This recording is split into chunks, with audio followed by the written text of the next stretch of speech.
Merci, monsieur le député. La parole est à monsieur Pierre Dharréville.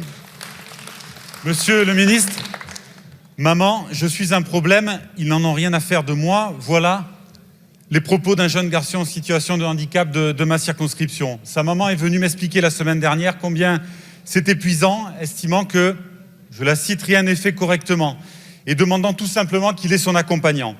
Ce témoignage est loin d'être isolé. C'est d'ailleurs pour cela que les accompagnants d'élèves en situation de handicap, les AESH et les accompagnantes sont mobilisés dans tout le pays aujourd'hui. Ils veulent la reconnaissance de leur métier, la reconnaissance tout simplement.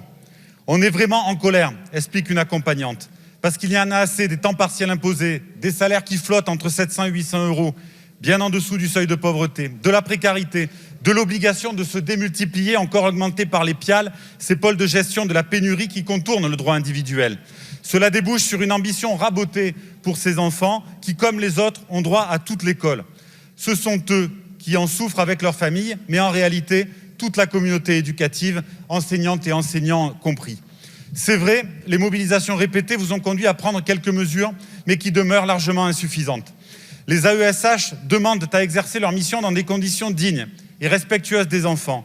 Les AESH demandent un véritable statut dans la fonction publique, avec des formations qualifiantes, de vrais salaires, des recrutements en nombre suffisant. Les AESH sont incontournables pour progresser vers une inclusion plus ambitieuse, pour une école qui s'adapte et accompagne chaque élève vers son meilleur développement, vers son meilleur épanouissement. Ce serait le signe fort d'une société solidaire, d'une République mobilisée pour l'égalité. Monsieur le ministre, j'ai dit à cette maman que j'allais continuer à me battre à ses côtés. Et vous, qu'allez-vous répondre à ce jeune garçon ? Qu'allez-vous répondre à ces femmes et parfois ces hommes dont la colère digne cherche à se faire entendre? Merci, monsieur le député. La parole est à monsieur Jean-Michel Blanquer, ministre de l'Éducation nationale, de la jeunesse et des sports. Merci, monsieur le président, mesdames et messieurs les députés, monsieur le député Pierre Dharréville. Bien entendu, il faut une réponse à cette maman. Et nous allons être d'accord sur les tenants, si ce n'est sur les aboutissants de ce que vous avez dit. Il est clair que ce que nous avons fait depuis 2017, c'est développer les droits des élèves à avoir un accompagnant. C'est pourquoi, comme je le disais tout à l'heure, il y en avait 70 000 il y a 4 ans, et il y en a 125 000 cette année. Dans le même temps, on a scolarisé 100 000 enfants de plus, ce qui est considérable, et nous avons eu un beaucoup plus grand taux de satisfaction des familles. Est-ce qu'il reste encore des exceptions? C'est vrai, et c'est probablement le cas de la famille que vous citez. Je rappelle que chaque fois que c'est le cas, il y a un recours possible au rectorat, et en général, une solution trouvée d'ici quelques temps, d'ici quelques jours ou quelques semaines. Parfois, c'est vrai, notamment dans les grandes agglomérations, reconnaissons-le, il y a des difficultés de recrutement. Ça ne veut pas dire qu'on n'a pas les postes ni le budget, ça veut dire qu'il n'y a pas toujours les candidats. Vous me répondrez, mais c'est parce qu'il faut rendre le métier plus attractif. Eh bien, c'est vrai, et c'est ce que nous avons fait. Encore une fois, c'était des contrats aidés. Nous parlons maintenant de CDD ou de CDI. Nous parlons même maintenant de carrière. Il y a une grille indiciaire qui a été créée. Est-ce que cela est satisfaisant complètement? Non, bien sûr, des progrès sont à faire. Mais regardez ce qui a été fait, 60% d'augmentation budgétaire en 4 ans. Je ne connais pas un seul autre budget qui a augmenté autant. Alors oui, bien sûr, on peut citer des cas difficiles, des cas qui n'ont pas eu de solution. Mais ce qui est vrai, c'est qu'il y a eu énormément de progrès accomplis, et surtout l'écoute des familles est là. La maman dont vous parlez, elle peut téléphoner à la commission départementale, et je m'engage à ce qu'elle ait une solution prochainement, parce que nous nous sommes organisés pour que ce soit possible. Donc oui, il y a du progrès. Ne jouons pas sur les difficultés, mais continuons à progresser. Je vous remercie. La parole est à monsieur Alain Ramadier.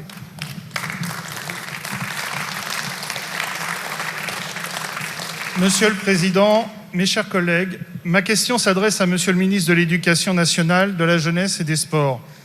Sujet déjà évoqué par de nombreux députés, ce qui montre son importance. En cette journée nationale des AESH, ma question porte sur les difficultés rencontrées toutes les rentrées scolaires. 30, monsieur le ministre, 30 enfants en situation de handicap actuellement sont sans AESH dans ma seule commune d'Aulnay-sous-Bois. Cette situation n'est pas acceptable, que ce soit pour les enfants, que ce soit pour les parents, pour les enseignants, qui pallient bien trop souvent l'absence d'AESH. Je sais, monsieur le ministre, que vous m'opposerez la création des postes depuis 5 ans et les 4 000 à venir. Malgré les efforts qu'il faut souligner, cela reste encore très insuffisant. Car si les moyens en AESH ont augmenté, les effectifs des élèves notifiés ne cessent eux aussi d'augmenter, et vous nous l'avez confirmé tout à l'heure. Il y a urgence, monsieur le ministre. Vous avez fait le choix de l'école inclusive. Il faut l'assumer et permettre à tous les enfants ayant une notification de bénéficier d'un accompagnement humain et pas d'un accompagnement au rabais de quelques heures par semaine, faute de ressources humaines. En cette journée nationale des AESH, dont je tiens à saluer le travail indispensable pour nos enfants, entendez ici le cri de détresse de ces femmes et ces hommes particulièrement inquiets face à une situation de plus en plus compliquée. Entendez aussi la souffrance des parents qui se sentent abandonnés et ne savent plus quoi faire. En février 2020, le président Macron promettait que plus aucun enfant ne serait laissé sans solution de scolarisation à la rentrée de septembre. Ce n'est pas le cas. Je pense à cette maman en particulier lors d'un conseil d'école vendredi soir qui a craqué. Elle n'est pas la seule. Merci, monsieur le député. La parole est à madame Sophie Cluzel, secrétaire d'État chargée des personnes handicapées. Merci, monsieur le président, mesdames et messieurs les députés. Monsieur le député, oui, la Seine-Saint-Denis est un territoire de toutes nos attentions. J'ai signé avec le président Troussel une convention d'appui, plus de 900 000 € pour pouvoir rattraper justement tous les retards et les évaluations des besoins des enfants et des adultes au sein de la maison départementale des personnes handicapées. Nous devons mieux accompagner les familles, c'est indéniable, mais c'est une réponse croisée que nous devons avoir, avec aussi la coopération du médico-social. C'est tout l'enjeu de ce partenariat que nous mettons en place avec les agences régionales de santé et l'éducation nationale. La Seine-Saint-Denis, en effet, a une explosion des demandes sur tous les sujets, que ce soit allocation, que ce soit AESH, que ce soit demande de place, demande de solutions. Nous sommes vraiment en mode partenariat avec le président du conseil départemental sur ces sujets qui relèvent d'une responsabilité partagée, sur laquelle nous devons construire des réponses aménagées pour les familles. Donc je serai très précisément demain dans votre mairie, si vous le souhaitez, pour que nous regardions ensemble ces enfants qui ont besoin d'être accompagnés. Je suis en constante liaison avec le président Troussel, avec l'ensemble des équipes pluridisciplinaires. La CNSA a mis une équipe de 17 personnes au sein du conseil départemental pour traiter les solutions, des besoins, des évaluations et des moyens. La parole est à madame Nadia Asseyan. J'associe à ma question ma collègue Blandine Brocard. Monsieur le ministre de l'Éducation nationale, tous les groupes vous ont interrogé sur la situation des AESH, mais tous n'ont pas relevé les efforts effectués par notre majorité, par vous-même et la ministre Sophie Cluzel. Nous savons que vous avez travaillé pour une société plus inclusive dans les actes et pas seulement dans les paroles. Pour les enfants, cela voulait dire leur permettre d'être scolarisés avec les autres, faire des études et ainsi prendre toute leur place dans la société. Pour cela, il y a eu beaucoup d'évolutions dans le milieu scolaire. Avec un investissement de près de 2 milliards d'euros dans le budget annuel supplémentaire, vous avez facilité la scolarisation des élèves handicapés grâce à la création d'unités localisées pour l'inclusion scolaire, les ULIS, j'en ai visité moi-même une à Vierzon, et grâce au doublement du nombre d'accompagnants les AESH.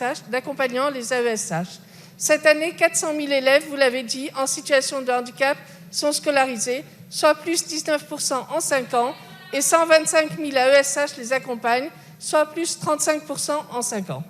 Le statut des AESH, qui dépend à présent de l'Éducation nationale, est encore revalorisé par la nouvelle grille indiciaire publiée le 24 août dernier. Les contrats sont plus longs et mieux rémunérés, cependant, il y a des insatisfactions récurrentes. Les accompagnants ne sont pas assez nombreux, les emplois du temps sont fragmentés, parfois entre divers établissements et divers enfants, il n'y a pas toujours assez d'heures, et leur insertion dans la communauté éducative reste insuffisante.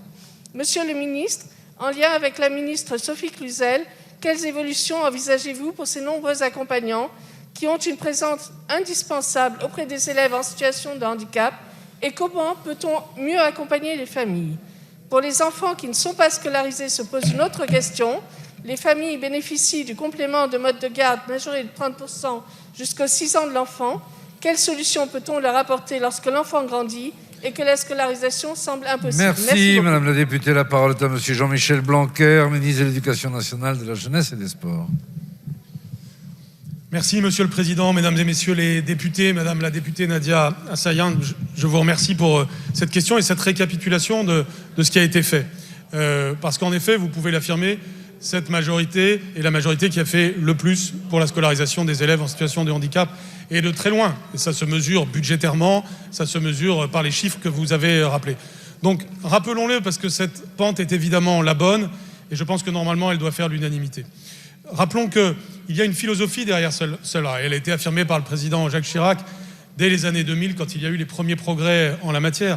C'est de considérer que les élèves en situation de handicap ont toute leur place à l'école, sauf exception justifiée, qui dans ce cas-là relève des structures spécialisées. Comme l'a rappelé Sophie Cluzel, une très grande coopération entre les administrations sociales, le secteur socio-médical et l'éducation nationale aboutit maintenant à une meilleure interpénétration, d'où les pôles inclusifs locaux qui permettent aussi cette présence des personnels socio-éducatifs dans les établissements. Nous progressons avec les créations de classes Ulysse, avec les classes spécialisées sur l'autisme. Tous ces progrès s'accompagnent d'une progression de la formation des AESH, 60 heures par an. Du point de vue des AESH, il y a donc eu des progrès importants, non seulement parce qu'il y en a plus, mais parce qu'ils commencent à être mieux payés et mieux stabilisés à l'intérieur de l'éducation nationale. Du point de vue des familles, ce que nous avons fait, c'est que nous avons créé une interlocution plus simple. Ils peuvent, je le redis, appeler le numéro vert et appeler la commission départementale. Ce qui fait qu'à chaque fois qu'il y a un problème, nous regardons les solutions possibles. Et puis, du point de vue des élèves, évidemment, ce qui a changé, c'est qu'aujourd'hui, ils peuvent se sentir pleinement à l'école lorsqu'ils sont en situation de handicap, pleinement élèves. Et je rappelle qu'aujourd'hui, en cette année, pour la première fois, il y a plus d'élèves en situation de handicap dans le second degré que dans le premier degré. C'est le signe d'une normalisation. Je vous remercie.